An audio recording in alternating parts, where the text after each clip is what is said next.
So, 12 rules. Which one do you find the hardest to follow yourself? Probably the hardest one is to tell the truth, or at least not to lie. Why That's is a that? constant challenge. Well, because it's easy to use your speech in a way that pays off in the short term. And it's difficult to contend with the conflict that's inevitable if you try to do things in a straightforward manner, because that produces short-term conflict. It produces long-term peace, which is a huge advantage, but it's very tempting in the short term to circumvent the problem and pretend that it's not there. Do you sometimes avoid telling the truth just to be kind? I try to be as kind as possible, but no. Good. I'm tempted to, Yeah. because I'm fundamentally an agreeable person, surprisingly enough. But I'm convinced that it's better to face things when they need to be faced and to get to the bottom of things, even though that's... And of course, you have to be constituted in that manner if you're going to be a useful psychotherapist, because you can't let things go. They have to be dealt with, just like they have to be dealt with if you're a medical professional. It's unpleasant to tell someone that they have an illness. It hurts their feelings, it upsets them. But if you don't deal with it, then perhaps they die. And psychological issues can be of the same significance. You talk sometimes about weak men. Why are weak men such a problem? Well, weak people are a problem in general. And I don't mean physically weak, I mean cowardly, let's say, and deceitful, because I'm thinking it more in terms of moral weakness. Well, there's a variety of reasons. First of all, if you can't support your own weight, let's say, then someone else has to do it. And that's not good. And then if you don't make your pathway, if you don't pick a forthright and useful and noble pathway through life, then you'll become bitter and too hurt by the tragedy of existence. And then you tend to seek your revenge wherever you can get it. And that's not good.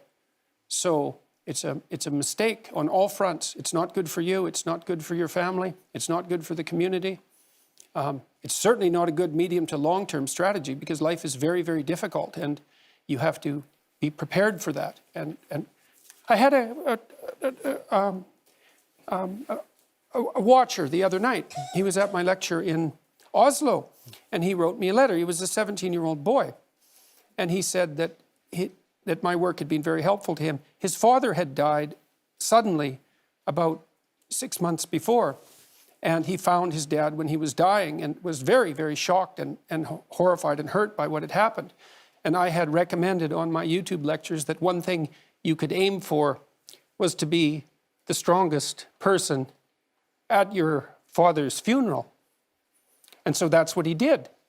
And he helped his mom, and he wrote a 200-word eulogy and got through it. And so good for him. That's strength and necessary. It's a terrible thing that happened, but he did everything he could not to make it any worse than it had to be. But do you never see that showing weakness can be a strength too? Not weakness, vulnerability. That's a whole different thing. To admit to the fact that you're vulnerable, that's a form of courage. That's not a form of weakness.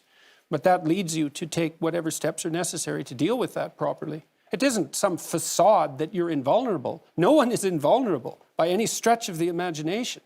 And to stand up and face that is the best route that you have. Why do you think so many young men are following you? Because you have a lot of your audience. Because I want the best for them, genuinely. I'm encouraging them. More than you do for young women? No, not So why do you think so many are young men? Oh, well, I think part of it's technological fluke. I mean, I came to prominence, at least in part, on YouTube, because I put my university lectures there, and it happens to be the case that 80% of the people who watch YouTube are young men. So there's that, and it's hard to know how to factor that in exactly. But then I think that young women are encouraged a lot, which is fine as far as I'm concerned. But I think that that's less true for young men now, because we believe that there's something pernicious about male competence and activity. It's part of I suppose it's part of the notion that the best way to characterize Western society is as a tyrannical patriarchy, which is a appalling doctrine as far as I'm concerned. How come is that? Well, it's not a tyrannical patriarchy. So it's not tyrannical, that's the first thing, certainly not compared to any other governmental form that currently exists and has ever existed. And it's not essentially patriarchal unless you believe that women haven't contributed in immense part to the construction of what we have now. So, and I also don't believe that to the degree that it is patriarchal, that its structure is dependent on the expression of power, arbitrary power on the part of men. I think that happens sometimes, but only when things go wrong. What you're doing and doing now as well is challenging the idea of gender equality that is very important in Scandinavia. I think it's as you probably know.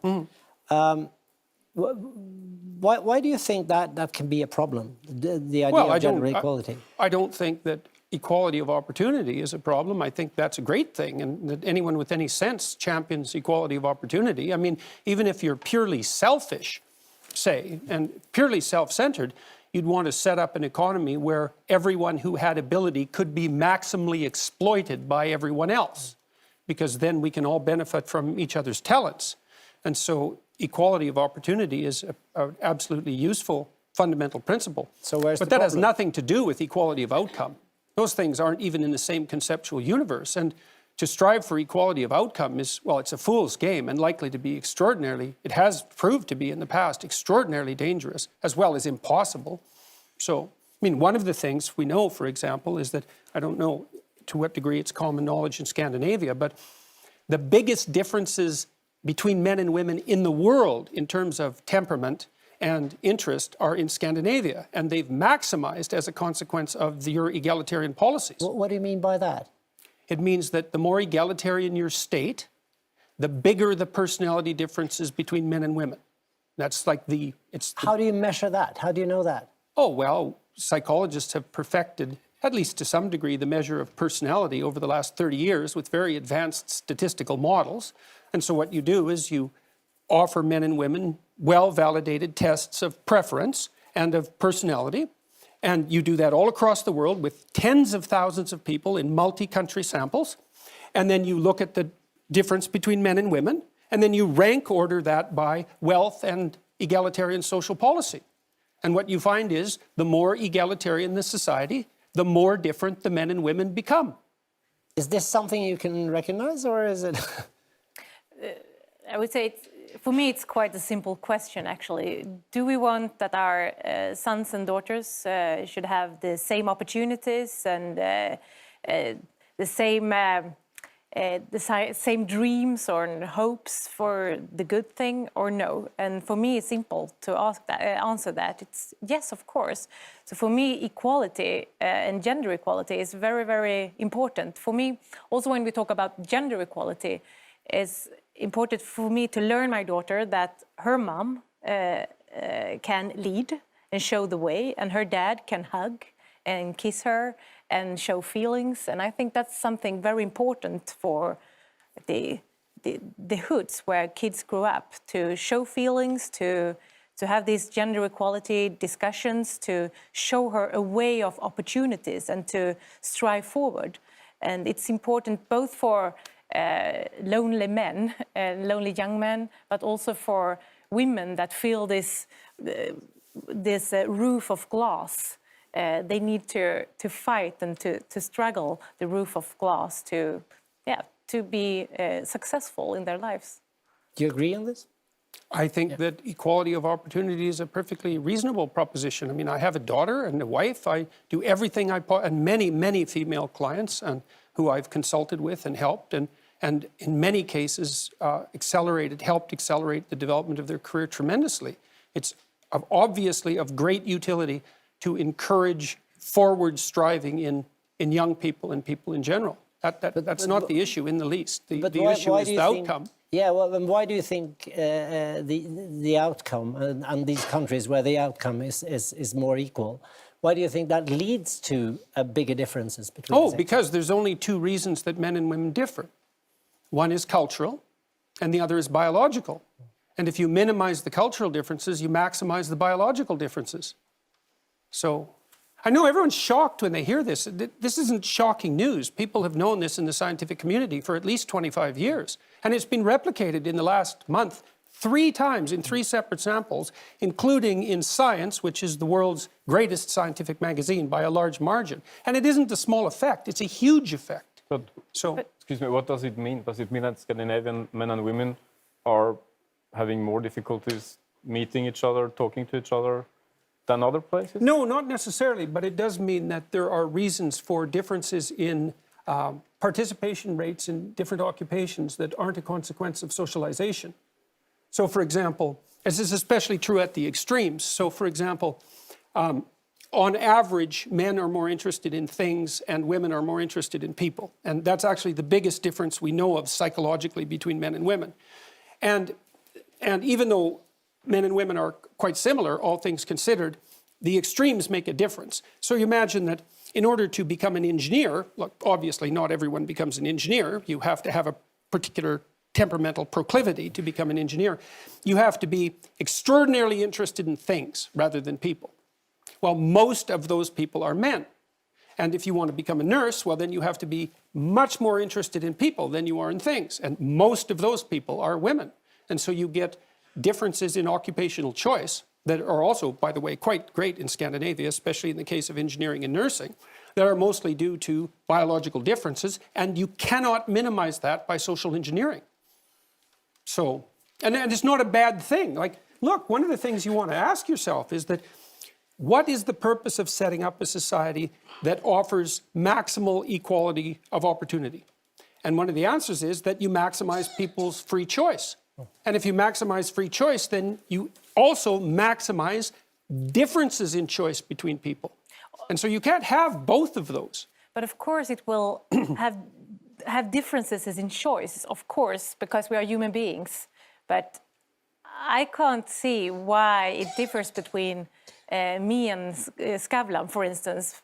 But of course it differs in biological things, but not in choices, because I think more how we raise them, how we live, education, sort of culture, attitudes form a human being, whether or not they are a girl or a boy when they grow up. Mm-hmm. And if I raise my daughter to become a leader, to be self-confident, to have a high education, for instance, I think she will have a good platform to become a civil engineer, to become a CEO of a company, or to become a nurse. Well, that is what people who think that the differences between people who are primarily culturally constructed believe, but it's not what the evidence suggests. Okay, we don't agree on that. Look, the other thing I should say about this, what's necessary to understand about this is this is not a contentious issue among informed scientists. We've known this for 25 years. And so, and it's a perverse effect. No one expected it. Why do you talk then about, you talk about chaos? Mm-hmm. I mean, is what we're experiencing now chaos? Your book is called An Antidote to Chaos. What is the chaos? Well, I think the chaos is the uncertainty that so many people feel about the meaning of life and about their position in the world. That's fundamentally what I was aiming at. And what I'm trying to do in my online lectures and with my book is to provide people with a guideline to meaning. So one of the points that I make in my lectures, for example, is that we actually have a biological instinct for meaning that orients us in the world. And that instinct manifests itself when we place ourselves in a position in the world where we're competent, where what we're doing is working, so that we're not too terrified and anxious, but also while we're simultaneously advancing ourselves and improving our ability to cope with the world. So, for example, if you watch an athlete, a high-level athlete, who's at the peak of his or her performance, you see someone who's extraordinarily practiced at what they're doing and has developed the expertise necessary to do it. But then you also see them push themselves on that developmental edge to make themselves just that much better. And that function is associated with an intrinsic sense of meaning. And whenever you see anyone manifest that, you are automatically drawn to it. You see that when an actor pushes him or herself beyond their limits. You see that when someone speaks extemporaneously and manages it extraordinarily well. And I'm trying to help people understand that this meaning is a true phenomenon. It's not a secondary thing. And also to point out that most of the time, that meaning is associated with the adoption of responsibility, which is also something that people don't understand. But part of the chaos is that the rules are so hard to see. There aren't that obvious rules anymore. Well, part of the chaos is that we're transforming our landscape socially, culturally, technologically so rapidly that it's hard for people to gain footing. And so it destabilizes us. Is this the world you recognize? Isn't the real problem that quite a lot of men, and also young men, are struggling to deal with the fact that women now are more in control of their lives than earlier? I don't think that's the problem. I think the problem is that the idea that the West is a patriarchal tyranny is rapidly translated into the idea that young men who strive forward are to be regarded with suspicion because they're doing nothing but manifesting the same sort of tyrannical power that has kept women oppressed for the last 2,000 years. And I think that entire narrative is appalling, right to the core. So, and I don't see that it's helpful to anyone, because making young men weak or failing to encourage them to be strong, that's a better way of putting it, certainly does the young men no good, and it doesn't do the young women any good at all if they want to find a partner. So you're saying that all along, women and men have had the same opportunities, always? No, I'm basically saying that all along, hardly anyone had any opportunities. I mean, if you look at the history of the world, things really started to shift in about 1895, but before 1895, the typical person in the West lived on less than $1 a day in today's money, which is about 2/3 the UN cutoff for abject poverty by today's standards. And so what happened through most of the history of the world is that men and women struggled mightily together, sometimes at each other's throats, but mostly cooperatively, to keep the wolf from the door and the tyrant at bay. Life was very, very, very, very difficult. And the fact that we survived it all meant that fundamentally we cooperated, despite the fact that we're rife with stupidity, ignorance, and malevolence. But what's so terrifying with gender equality? Nothing. So curious. Except when people gerrymander the data. It's like, what do you mean by equality? Do you want women to have their free choice or not? If you do, they're not going to pick occupations that are the same as the occupations men pick. But we have structures today that women need to struggle. They need to take a step to have the possibility to become like a prime minister. As we talked before, we don't have had any prime minister in Sweden that have been a woman, for instance. We have a lower rate of female entrepreneurs.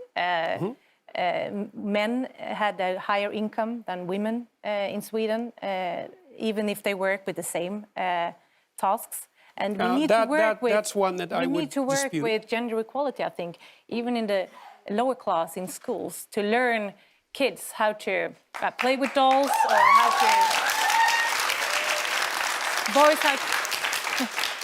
We need to. I think we need to learn boys to be more sensitive, but also young girls to become more self-confident. And I think that's very important to. Well, build the problem with safety. that is the data indicate that the consequence of the policies that you're promoting have maximized the differences between men and women. So that isn't what it's doing. Now, that isn't to say that the movement towards egalitarianism is necessarily a bad thing, but a tremendous amount of that's being driven not by social policy, but by technology. I mean, you know, the narrative that we're fed now is that up until 1960, when the enlightened feminists developed their egalitarian doctrines, men had kept women down, and they finally rose. And the truth of the matter is that from about 1895 onward, there was a series of technological revolutions that were extraordinarily powerful in their impact, that allowed women to step forward free of many of the burdens that had kept them back in the past. Birth control being one of them, but only one. sanitary facilities of all sorts. Plumbing had a huge role to play. Tampons had a huge role to play, as did sanitary napkins. All of these technologies developed that enabled women to move forward, with less biological impediments. So let's say. what would you say is the best period in history to be both a man and a woman? Oh, clearly now. There's absolutely no doubt about that. Anyone who would like to go back... you worry for the chaos. You worry about the chaos.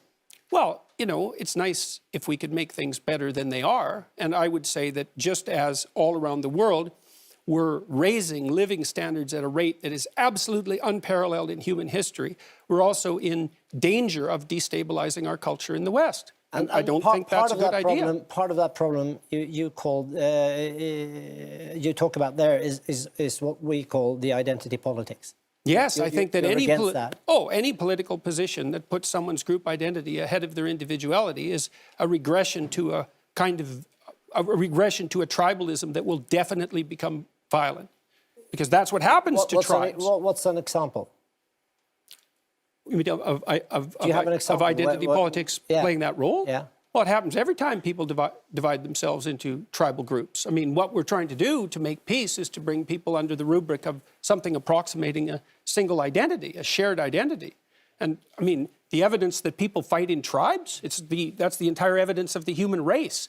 And the farther back you go in time, and the smaller the tribal groups become, the higher the rates of inter-tribal warfare and the higher the rates of homicide. And this, you talking about this is part. I think it's part of why you also are. People feel some kind of ambivalence towards you also. We call you controversial from time to time, and I don't know. Do you like that, being controversial? Do you enjoy provoking groups like?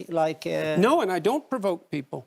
I just say what I think. I just say what I believe to be true. Well, I don't. Have you ever been online? I say what I believe to be true, and people find that provoking. That's not the same as me provoking people. If I was provoking people, I would be setting out to upset them. And I'm not setting out to upset them. I'm just setting out to say what I believe to be true.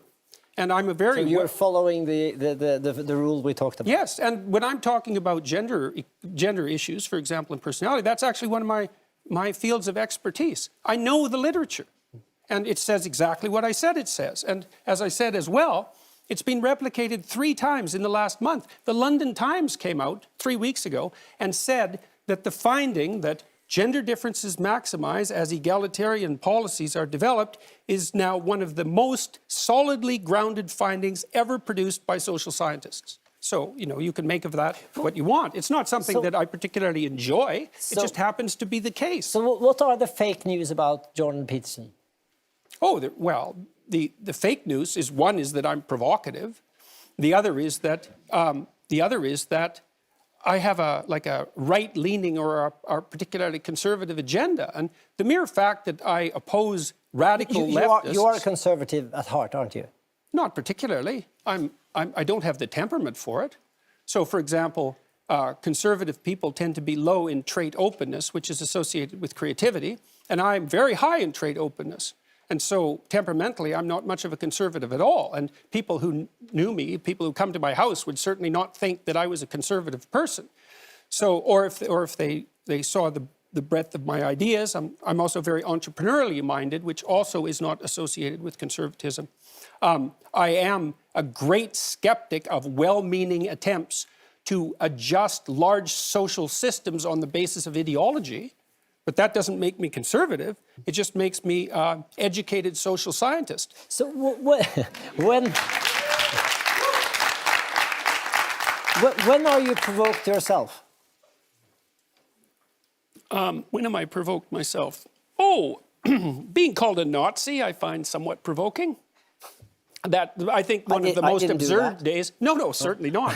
One of the most absurd days in my life in the last 2 years, and there's been plenty of them, was a day probably 3 months ago where I was accused by one magazine in the UK of being a Jewish shill and another magazine in the United States of being an alt-right Nazi. I thought, well, that's it. I pretty much covered both ends of the insult spectrum. Balance. It's like, yeah, that's right. So you can average that out to 0, I suppose. So I find that somewhat provoking. But you know, you take the good with the bad, and I'm not complaining about it. But it is provoking. Is it true that you have an opinion about people having to stay married if they have children? I mean, we are Yes, two it's better divorced if men they here. do. It's better if they do. It's better for the I think children. most people would agree that that's the best. But you, as far as I understand, you think that the laws should say that we have to stay together. Oh, it isn't obvious to me that the liberalization of the divorce laws in the 60s was for everyone's best interest. Now, exactly what that means, I'm not sure. I mean, it's okay for people to go to hell in a handbasket in their own particular means of choosing. But we do know that stable, intact, two-parent families are better for children.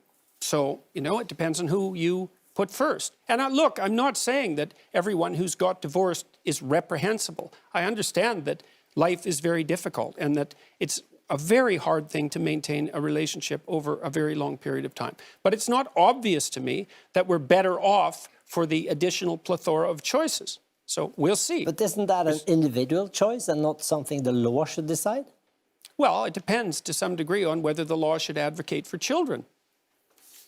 I mean, children really can't speak for themselves, can they? They need some authority to speak for them. And so we do know, like the data, for example, on child welfare indicates it's crystal clear that children from intact two-parent families do better on virtually every measure that you can possibly imagine. So what are we supposed to make of that? It's irrelevant? It's like maybe the rule should be if you don't have children, then no problem. Divorce is no problem. But if you have children, and plus, it's not like divorce solves the problem with regards to your relationship with your ex. It often produces a whole boatload of problems that you didn't expect. So, but I'm not advocating draconian measures to keep people together who don't want to be together. That horse has already left the barn. Should there be an age limit on the children where you can divorce, or? Well, the older the children are, the less effect it has on them. So, you know, and so at some point they're not children. What's the ideal age then? For divorce? Yes. 45, something like that. I don't know. I don't know what the ideal age is. What about when you were a kid yourself? Who was your masculine role model? Oh, I think I had a number of them, but it would primarily have been my father and some of my friends, because peers play an important role in development, especially after the age of about 4. But I would definitely say it was my father. And how would you describe his masculinity? Well, to your point, he spent a tremendous amount of time with me when I was a kid. And they're very fond memories as far as I'm concerned. Like when I was very young, 2 and 3, my dad would come home from work and he spent an hour and a half with me a night for a long time, teaching me to read, which has been of inestimable benefit with me. And he did many things with me. You know, we hunted and trapped and canoed and fished and he was a harsh guy in many ways. He was a disciplinarian in some sense, but he was very honest and very good craftsman, and so I learned a lot about trying to conduct yourself in a respectable manner from him. So, were you a tough kid, or were you a careful kid, or what kind of kid were you? I guess it depends on what you mean by tough. No, I don't think if you would have met me when I was a kid, you would have thought I was tough. I'm kind of a tender-hearted character, and I was skipped a grade, and I was small for my age, and so I certainly wasn't physically tough in the standard sense. Because I was small and because I'd been put ahead of grade, I was never particularly facile at sports, and that was kind of a problem. I did something about that when I got older, but I hung around with tough kids, but that was partly because most of the kids that were in the town I grew up in were either tough kids or were sort of off the radar entirely, and maybe that was a certain amount of compensation. I could defend myself verbally fairly well, but that tended to get me hung up by my shirt collar in closets and played catch with on the stairs and that sort of thing in junior high. So Is it like, do you come from an environment where weakness was a bad thing, where self-pitying was a bad thing? Where self-pitying was a bad thing, I would say yes. I come from that background, but that was par for the course, I would say, when I grew up. And I mean, where I grew up, it was still a frontier place in some sense. You know, my town was only 50 years old, and people were essentially self-reliant to the degree that that was possible. It was certainly the case within my family on both my mother and father's side. And the idea was, but this wasn't particularly, what would you say, unique to my family. You know, the ethos was feeling sorry for yourself isn't going to be of much utility. You should get out there and do what you can do. And straighten your back. Yes, if you can do that. And I got lots of encouragement from my parents, from both of them. Certainly, I have a very good relationship with my mother, who I loved very much. And we shared a sense of humor, which was lovely. And my dad, although he was a harsh taskmaster, also was very encouraging to me in that he believed that I could do whatever I put my mind to. And he helped instill that conviction in me in a manner that I hope wasn't and isn't too, let's say, narcissistic. It wasn't a matter of privilege, it was a matter of drive and dedication and effort. And so that was one of the things that's so sad about what I'm doing. You know, I'm going all around the world and I'm talking to many, many people. I've talked to about 250,000 people in the last 6 months, and I offer encouraging words, you know, that people, I believe that people are stronger than their misfortunes.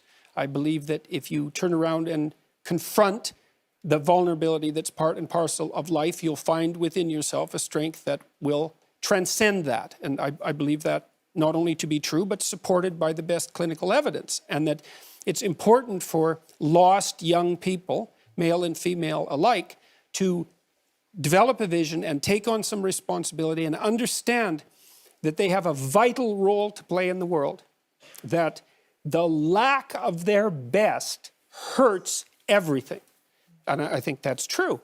And the sad thing is that there's very many people who have not heard an encouraging word in their life. And it takes so little to encourage them that it's rather tragic. You know, I have people come up to me, and I mean all, and by all the time, I mean many people every day in the lectures and on the street who tell me, I was in a bad place, I was struggling, I've been watching your lectures, I've been reading your book, I've put my life together, I'm trying to be responsible, tell the truth, things are way better. Thank you. And so that's, can't get any better than that. So, and that's that. Can I just come back to the divorce question? What is the best situation to tell your children, we don't love each other anymore, but we're going to stay together for your sake, so that you'll have a semblance of a happy family life? Or to say, I'm sorry, this doesn't work, we'll continue to love you, but we'll part and we'll love you the rest of our lives, and maybe we even can be happy on our different Well, sides. sometimes, often, you have to make the best of a bad lot. You know, I mean, sometimes the best possible choice isn't there in front of you. And I would say, well, it's generally up to each person to decide under the circumstances which of those pathways forward would be likely to cause the least amount of misery. For? Well, you know, for you, for your wife, for your kids, you know, you have to balance all of that out. That's not an easy thing to do. I would also say that by the time it comes to the point where you're divorcing, all you may have left are one of two suboptimal choices.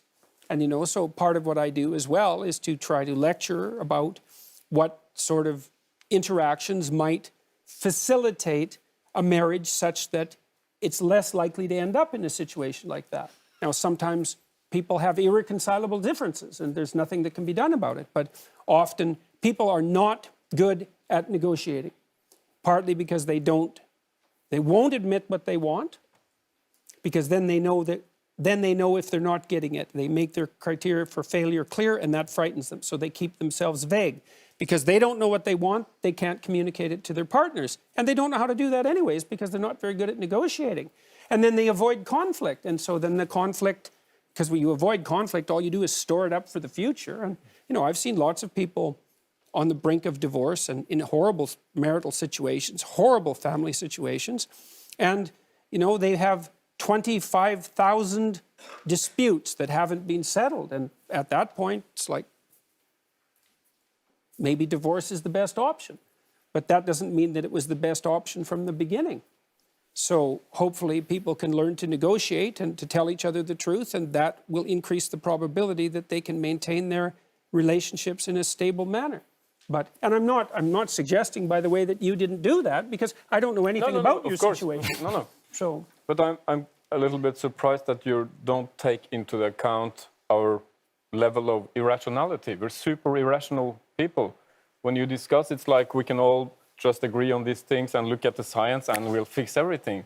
That's not how we oh no, work. I don't think people are irrational at all. And I think that it's very difficult for us to negotiate. And it's amazing that we ever live in peace at all. Yeah, it's tremendously difficult. So tell me, one last question. When are you irrational yourself? When I'm hungry, What happens then? little things bother me far more than they would bother any reasonable person. So that's, and I would say, if you find that you're irrational like that frequently, one of the things you might try is to eat something. And you have a peculiar diet. You have your own. You could say that again, yes. What is it? What's the? Well, there seems to be some sort of autoimmune condition in my family, and some of it's also reflected in my wife's family, unfortunately. And the culmination of that was that my daughter had an extraordinarily serious set of autoimmune dysfunctions that caused her an endless amount of misery and destruction. And she found out about 3 years ago, as a consequence of very, very careful experimentation, that if she ate nothing but meat, then all her symptoms disappeared. So, and her primary symptoms were degenerative bone disease that had been diagnosed as idiopathic arthritis, which means arthritis with no known cause. And she had her ankle and her hip replaced when she was in her teens because of that, and had 38 other afflicted joints. So it was hell. And she cottoned on to the fact that diet had something to do with it for a variety of reasons I can't go into, and radically restricted her eating, and all her symptoms disappeared. So that is why you do it as well. Yes, well, I had many, but not all of the same symptoms. And I watched what happened to her, and I thought, well, that's impossible, because it was. And she encouraged me to try it, and I thought, well, I can try anything for a month, you know. And so I started for a month, and I had changes almost immediately. And so I've continued with a very restricted diet for about 2 years, and extraordinarily restricted for the last 8 months. So, and that seems to be working for me quite well, even though it's, you know, it has its downsides. Jordan Peterson, it's been so interesting talking to you. Thank you so much. Thank you very much for the invitation.